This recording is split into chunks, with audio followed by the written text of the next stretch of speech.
Hello दोस्तों, आप सभी का स्वागत है ज्ञान स्टोरी चैनल में। चैनल को सब्सक्राइब जरूर कर ले। महाभारत युद्ध को लेकर उसकी वास्तविकता के कई उदाहरण आज भी पुरातत्व विभाग और वैज्ञानिक सबूतों से यथार्थ रूप में मिलते हैं। आइए जानते हैं भारत के वो 5 राज्य जहां आज भी महाभारत काल के सबूत मौजूद हैं। ग्रंथ के लिहाज से गीता के उपदेश यानी श्रीमद् भागवत में भी महाभारत घटित होने के प्रमुख उल्लेख हैं।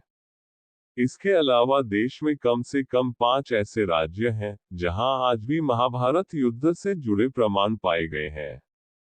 आइए जानते हैं इन 5 राज्यों के बारे में। महाभारत के उद्योग पर्व के मुताबिक महायुद्ध से ठीक पहले श्री कृष्ण जी हस्तिनापुर गए थे।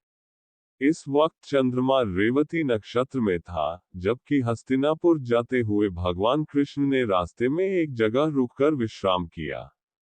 ये जगह वृक्षशखला कही जाती थी। इसी तरह आज की दिल्ली महाभारत काल में इंद्रप्रस्थ भी कही जाती थी। महाभारत युद्ध कुरुक्षेत्र में हुआ था, जो आज भी हरियाणा राज्य का एक जिला है। कहा जाता है कि उस वक्त तबाही लाने वाले इस युद्ध में बहे अत्यधिक खून के चलते वहां की धरती लाल हो गई थी। कुछ पुरातात्विक विशेषज्ञ आज भी मानते हैं कि महाभारत घटना सच में घटी थी, क्योंकि उन्हें कुरुक्षेत्र की धरती में लोहे से बने तीर और भाले जमीन के अंदर धन से पाए गए हैं, जिनकी जांच से साफ हुआ है कि यह करीब 2800 ईस्वी पूर्व के हो सकते हैं। ये काल महाभारत के समानांतर ही रहा। कुंती के सबसे बड़े बेटे कर्ण अंग देश के राजा थे, जो उन्हें दुर्योधन से उपहार मिला था। ये जिला यूपी में आज भी गोंडा जिले के नाम से जाना जाता है। इसी तरह जरासंध ने भी अपने कुछ इलाके कांट को दे दिए थे।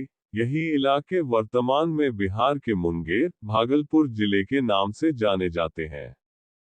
हमीरपुर जिले में 16 सिंघीधार के नीचे बसा राजनांदगांव एक ऐतिहासिक स्थल है। मान्यता है कि पांडव अज्ञातवास के दौरान यहां ठहरे थे। यही अर्जुन ने चक्रव्यूह का ज्ञान प्राप्त कर उसे पत्थर पर उकेरा। या पत्थर आज भी एक खंडहर नुमा महल के पास मौजूद है। महाभारत में पांडवों का लाक्षागृह से गहरा संबंध है। इसमें पांडवों को जलाकर मारने की साजिश रची गई, लेकिन सुरंग के जरिए पांडव जान बचा पाए। ये वर्णावत यानी बरनावा नाम से आज भी मौजूद है।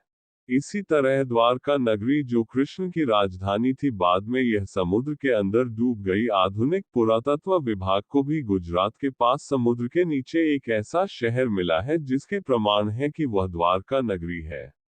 महाभारत में एक बहुत महत्वपूर्ण किरदार जरासंध का रहा है। वह बेहद बलशाली था और युद्ध में उसे भीम ने पराजित किया। जरासंध मगध देश का राजा था। पुरातात्विक विभाग को बिहार के राजगीर जिले में एक अखाड़ा मिला।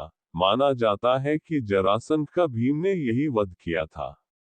महाभारत में ब्रह्मास्त्र का इस्तेमाल हुआ, इसके बारे में पुस्तकों में लिखा गया है। ये ब्रह्मा जी द्वारा बनाया गया सबसे विनाशक हथियार था, जो आज के परिप्रेक्ष्य में परमाणु बम के तुल्य था। इसे सिर्फ दूसरा ब्रह्मास्त्र ही रोक सकता था, या जो इसे खुद छोड़ता था, उसके पास इसे वापस लेने की क्षमता होती थी। यह अस्त्र रामायण काल में भी मेघनाथ पर इस्तेमाल होने जा रहा था। इसके दुष्प्रभावों को देखते हुए राम जी ने लक्ष्मण जी को इसे प्रयोग करने से रोक दिया।